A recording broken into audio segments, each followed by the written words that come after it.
Hello and welcome to Byju's IAS. Let's take up the analysis of today's The Hindu newspaper by looking at a column from page number 6 of the Delhi edition. This article, written by Shashi Tharoor and Arvind Abraham, deals with the widespread discrimination seen in the Indian society and how it erodes the fundamental right to equality. They examine the provisions of Article 15 and go on to illustrate the different types of discrimination that take place in the Indian society. They point out the legal and constitutional gaps that exist, and they suggest a legal remedy in the form of a comprehensive anti discrimination and equality law. See, discrimination has been recognized to take place on three grounds. Either there could be direct discrimination, or indirect discrimination, or there could be intersectional discrimination. See, discrimination can be seen in various instances and in different forms. For example, when you're searching for a house for rent, you might face discrimination if you belong to a different religion or to a different caste. Then even those who are single, they might be discriminated based on their marital status when they are searching for rented houses. Similarly, even on the basis of one's dietary preferences, an individual might face discrimination with regard to rented housing. In fact, a recent study has shown that housing discrimination is very widespread in India, especially on the basis of religion, caste, sexual orientation, marital status, and dietary preferences. Similarly, when one is applying for a job, they might face discrimination on the grounds of sex, sexual orientation, color, weight, physical disability, etc. Look at how an air hostess can be dismissed for being above a prescribed weight, even though male stewards of the same weight are allowed to continue in their jobs. Similarly, with regard to education, especially in our educational institutions, there could be caste-based discrimination, or there could be discrimination on the lines of ethnicity, on the lines of language. Then even with regard to accessing resources and accessing government benefits, there could be variety of discriminations being done, and all such discrimination could be perpetuated either by the state or by private individuals and private institutions and organizations. See, within our constitution, we have Article 15, which deals with right to equality, and it prohibits the state from carrying out any discrimination on the grounds of religion, caste, sex, race, and place of birth. While this constitutional provision is crucial to uphold the fundamental right to equality, it does have a shortcoming due to its narrow definition. Because one, it only prohibits the state from discriminating.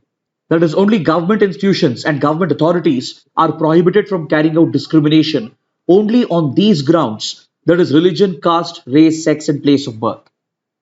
These provisions do not apply to discrimination that is done by private individuals and private institutions and private organizations on other grounds, especially sexual orientation, dietary preferences, color, weight, physical appearance, disabilities, etc. So when there is such widespread discrimination in the society, and when there is no constitutional or legal remedies, then those who are discriminated, they will become a disadvantaged section. Such discrimination occurs either directly or indirectly, and it could also be intersectional. For example, certain forms of discrimination is direct. It is targeted towards a particular group. For example, surveys have shown that many people in the country do not prefer to rent out their houses or to share the neighboring house with a person of a different religion. So that is a targeted discrimination against people of other religion. Similarly, caste-based exclusion seen in the society or gender-based exclusion, even they are direct targeted discrimination. On the other hand, there could be indirect discrimination as well. This includes those policies and practices seen in the society which appear to be neutral because they do not target any particular group. But still, it could be having a disproportional adverse impact on certain disadvantaged sections of the society. For example, a societal practice which appears to be neutral, which seems not to be targeting any community, might end up having a disproportionate adverse impact on a particular disadvantaged section. Then finally, there is intersectional discrimination, which was even recognized by the Supreme Court, in the landmark Patan Jamalwali case. See, intersectional discrimination is nothing but discrimination that is done on the basis of the intersection of personal characteristics. For example, two or three different grounds can come together based on which discrimination is carried out. In this particular case, the Supreme Court took into account the intersectional discrimination faced by Dalit women. In this landmark case, the Supreme Court argued that a Dalit woman faces discrimination not just on one ground but on two different grounds. She will face discrimination from the society because one, she belongs to the Dalit community. At the same time, she will also face gender based discrimination because she is a woman. So, the existence of such intersectional discrimination will increase the vulnerability of these disadvantaged sections. So, in this context, what we need is a legal remedy to plug the gaps. And if not a constitutional amendment, we at least need a comprehensive law that deals with discrimination and promotes true equality in the society. We need an anti discrimination and equality law that will extend its coverage to private individuals and institutions as well if they are found to be discriminating on a wider set of grounds, which should be specifically spelled out in the law. Such a law was recommended by the Sachar Committee of 2006, which was set up to study the socio-economic and educational conditions of Muslims in the country. The same recommendation has been reiterated by the Expert Group on Equal Opportunity Commission, which was headed by Professor N.R. Madhav Menon. So there exists a strong case in favor of an anti-discrimination law that will specifically prohibit private individuals and private institutions from carrying out such discrimination on a wide set of grounds. The writer suggests that such an initiative should be ideally taken up by the state governments first because they can provide for more extensive coverage on specific issues concerning state subjects. The writer suggests that state governments can draw powers from entry 8 under the concurrent list and use these powers to enact an anti-discrimination law that will provide for civil penalties for those who engage in discriminatory practices. Once the states take the lead role, then the center will also be nudged to introduce a comprehensive national law against discrimination, and this could set the stage for legal recognition of a wide set of discriminatory practices seen in the Indian society that covers a wide range of grounds.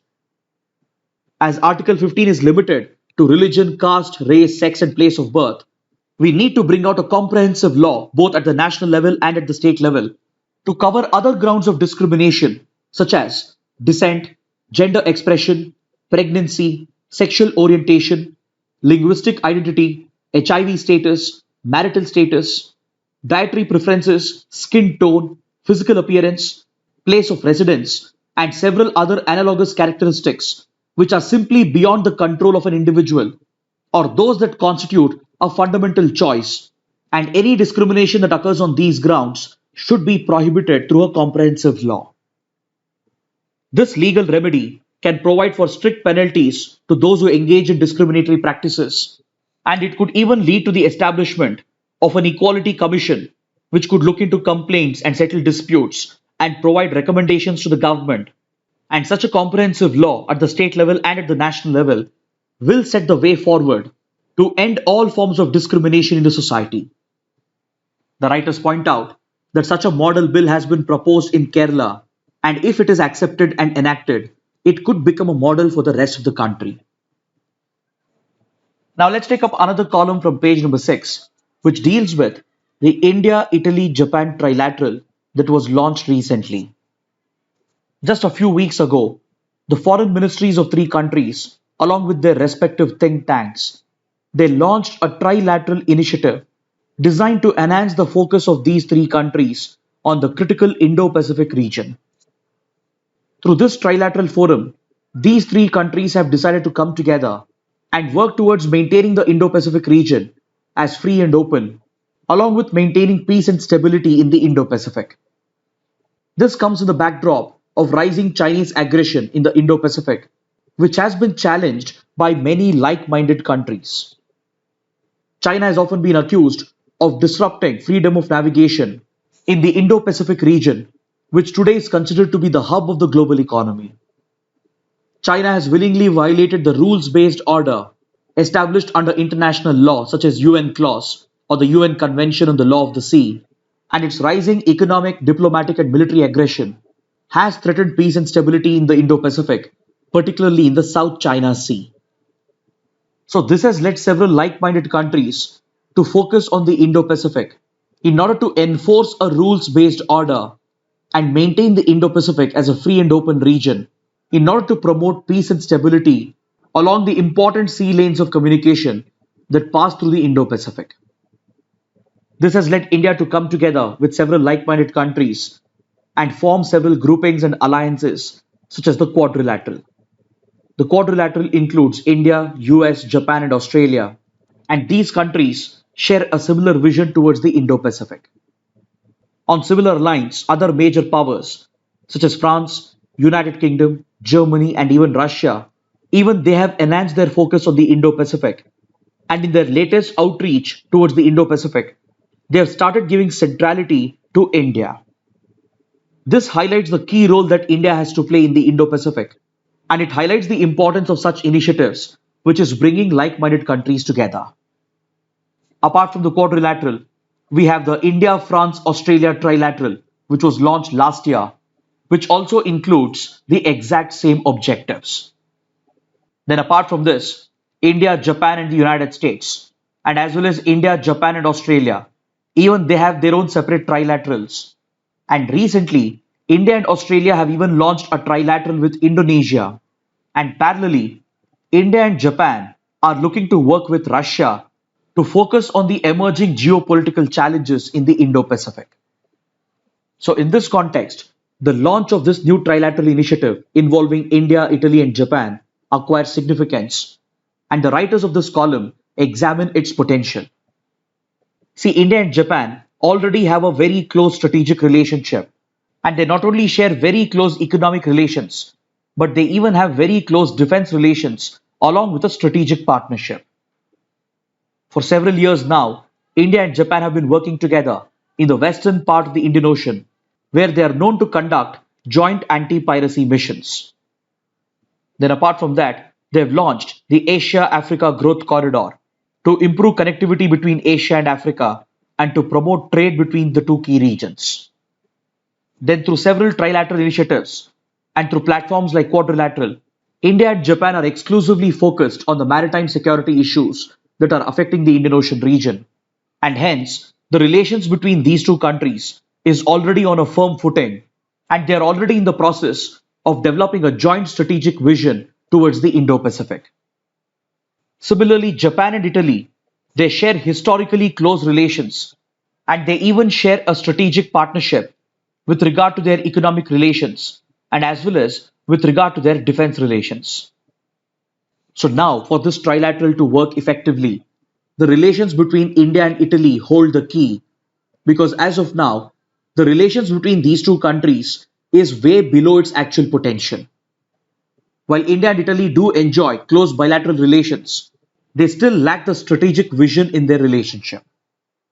Right now, the ideal grounds are being created for the creation of such a strategic vision for the two countries to come together and work with a common vision in the Indo-Pacific region. Of late, Italy has started diversifying its focus and it has started looking beyond its immediate neighborhood. Earlier, the traditional foreign policy approach of Italy was to stay focused on the Atlantic and Mediterranean region, and usually its foreign policy was Eurocentric.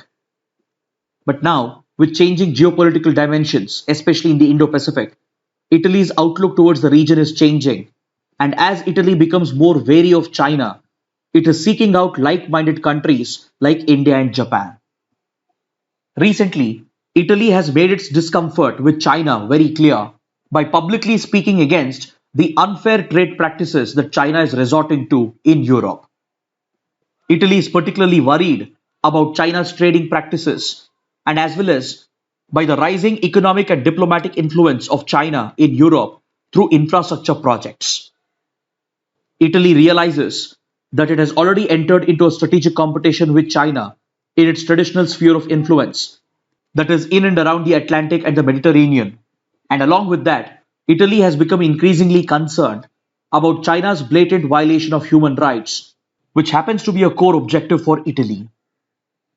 So, all these common concerns are bringing together like minded countries and they're forming such trilateral forums. And the latest trilateral initiative involving India, Italy, and Japan will succeed if the three countries display the required political will to take forward this relationship. And to do that, they need to further strengthen their economic and diplomatic relations and create a strategic vision in their relations. They should not only focus on maritime security issues of the Indian Ocean region, but they should also address the emerging geopolitical challenges in the Pacific Ocean. Then, while dealing with the aspects of maritime security and geopolitical issues, they should also step up their economic engagement and broadly diversify their relations into several key sectors, including energy, connectivity, infrastructure creation, and as well as digitization. So, by promoting broad based, strong economic relations, they can create the right diplomatic foundations for this trilateral to survive and succeed. And this would create the right grounds for these three countries to focus on the maritime security issues and geopolitical challenges of the Indo Pacific region as well. Now, let's take up a column from page number 7 that deals with India's demographic dividend. See, over the last few weeks, we have been discussing this topic repeatedly in the run up to the World Population Day, which is marked on the 11th of July, ever since this day was observed since 1989 at the initiative of the United Nations Development Programme.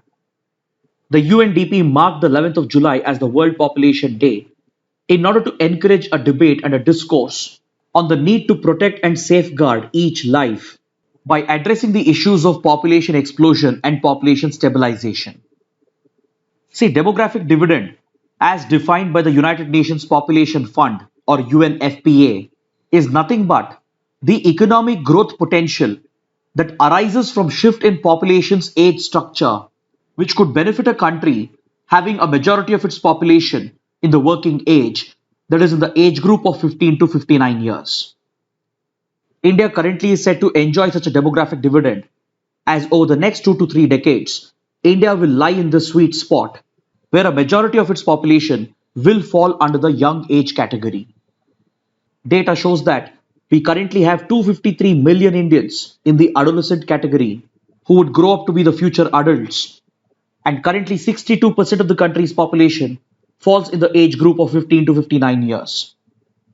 The country's median age is under 30 years, thereby making India one of the youngest countries in the world, which will continue to enjoy this demographic dividend for a couple of decades at least. So while some argue that India is still witnessing a population explosion and a population challenge, there are others who have pointed out that India is on its way towards population stabilization thanks to the population control strategies that have been implemented by the government. According to the writers, the key challenge in front of India today is not population explosion, but how best can we deal with the demographic dividend that has arisen. Because if you fail to exploit the demographic dividend, then this opportunity could very well become India's biggest challenge. Yes, India was witnessing a population explosion a few decades ago, but as of today, India's population has begun to stabilize. And even though we are going to become the most populous country in the world by overtaking China in a few years, we need not worry about a population explosion because after the end of this demographic dividend, that is from 2040 onwards, India's population will start declining as a result of the ongoing changes in our age structure. After the end of this demographic dividend, India's population will start aging, and with controlled fertility rates due to population stabilization strategies, India's population would very well come under control.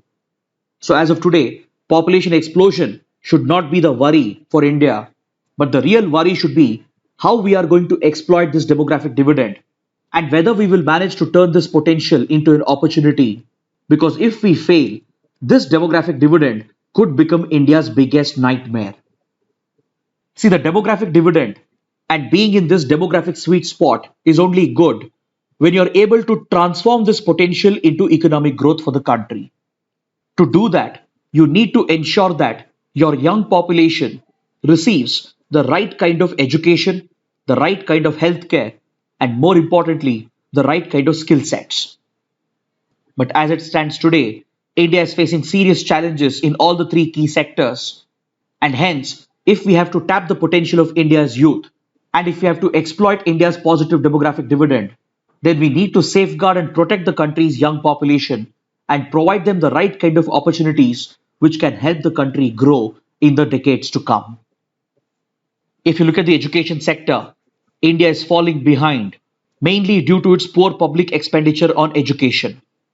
Latest data from World Bank shows that public expenditure on education stood at just around 4.4% of the GDP in 2019 and it fell to 3.4% of the GDP in 2020. Studies have revealed that India's quality of education is extremely poor and it is a direct result of India's poor public expenditure per student because based on this metric, based on this indicator, India ranks at the 62nd position in the world. So India's poor public spending on education has affected the quality of education in the country, and our poor education status has been further disrupted by the pandemic because the closure of schools has disrupted learning, and millions of students across the country are at the risk of either entirely dropping out of the education system or emerging out of it with very poor learning outcomes. The pandemic has not only led to the closure of schools, but the sudden shift from offline learning to online learning has further aggravated the digital divide in the country, thereby leaving behind a permanent impact on the quality and status of education in the country. The same can be said about the healthcare sector as well. Public expenditure on healthcare is extremely low despite the pandemic, and as our children and as our young population continues to face heightened risk of violence, abuse, and as they are subjected to various diseases and poor hygiene standards, the healthcare and the well-being of India's young population is going to suffer, which will leave behind a permanent impact on the working potential of India's young population. Accompanied with this, Indian youth are said to possess poor skills, and even the educated who graduate out of reputed institutions are said to be unfit for suitable employment in the industry. So, be it those who are illiterate, or be it those who have received partial education, or be it even those who have graduated, they're all said to possess very poor skills, which make them unemployable in the industry. And hence, it is high time to scale up our skill development programs, including vocational training, to make India's young workforce job oriented and industry ready. Even though India has made great progress in these areas, and even though we have really improved several indicators with regard to education, healthcare, and skill sets, there is still a lot of catching up that India has to do, and India would do well to draw lessons from East Asian economies, which dealt with a similar challenge between the 1960s and 1990s. Countries like South Korea, Taiwan, and other East Asian and even Southeast Asian countries, they actually offer lessons to India about harnessing the country's demographic dividend. Through radical transformation in their social, economical, and political institutions, these countries provided for the well being of their population through improved standards of education, healthcare, and skills. This directly enabled several East Asian economies to register massive economic growth during this period, thereby exploiting and harnessing their demographic dividend. So, India would do well to draw these lessons and further work towards safeguarding the well being of its youth in order to fully exploit the potential of its young population. Next, we have a related article on page number 1. Uttar Pradesh has launched its population policy for 2021 to 2030. Under this policy, Uttar Pradesh plans to bring down its total fertility rate or TFR, which is a key population stabilization indicator, from the current 2.7 to 2.1 by 2026 and further reduce it to 1.7 by 2030. See, total fertility rate is nothing but the number of children a woman has in her lifetime. Ideally, if a country is looking to achieve population stabilization, then it looks to achieve replacement level fertility, which is nothing but a TFR of 2.1. It means each woman would be having just around 2 children on average, thereby providing for replacement of the current population. So if a state or a country achieves replacement level fertility, then the country's population will automatically stabilize.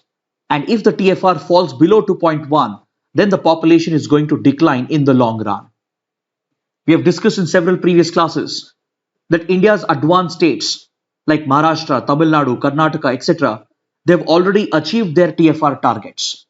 In many states, the TFR has already fallen below replacement fertility level.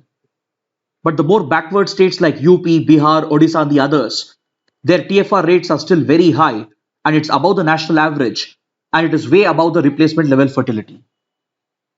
So to achieve this target, the UP government has come out with this ambitious plan to bring down TFR and achieve replacement level fertility by promoting the adoption of contraception, including the adoption of male methods of contraception.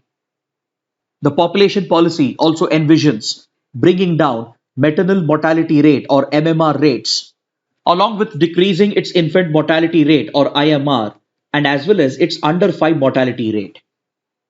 This will help significantly improve maternal and infant healthcare in the state, and the Chief Minister of the state himself has pointed out that increase in population contributes to poverty, and hence all sections of the society need to strive towards achieving this target. And accordingly, the new population policy has been designed by keeping all sections of the society in mind. The policy also focuses on the need to promote spacing between childbirth because when children are born successively with barely any gap between two deliveries, it naturally affects the nutrition and health of the mother and as well as the child. While the policy contains several well-designed provisions, it is also looking to introduce a strict two-child policy by creating a wide set of disincentives to those who have more than two children, by prohibiting them from accessing various government services and government privileges. While the government says that this policy only creates a set of incentives and disincentives to encourage population stabilization, it has also triggered a major controversy because this is seen as a coercive population control technique, and we have seen how such policies can backfire in China. When China coercively enforced a one-child, two-child policy, it left behind several unintended consequences, leaving China today to deal with several demographic problems. While a coercive two-child policy is debatable with regard to its pros and cons, the Chief Minister has highlighted the need to control the rising population of the state in order to address the major social and economic problems that are facing the state. Now let's look at the mains practice questions. The first question: examine the grounds for a law that provides for anti-discrimination and equality as a civil right. The second question: strategic cooperation between India, Italy, and Japan can ensure a free Indo-Pacific. Analyze. Kindly write an answer to these questions and post your answers in the comment section below. So this concludes our discussion for today. Thanks for watching.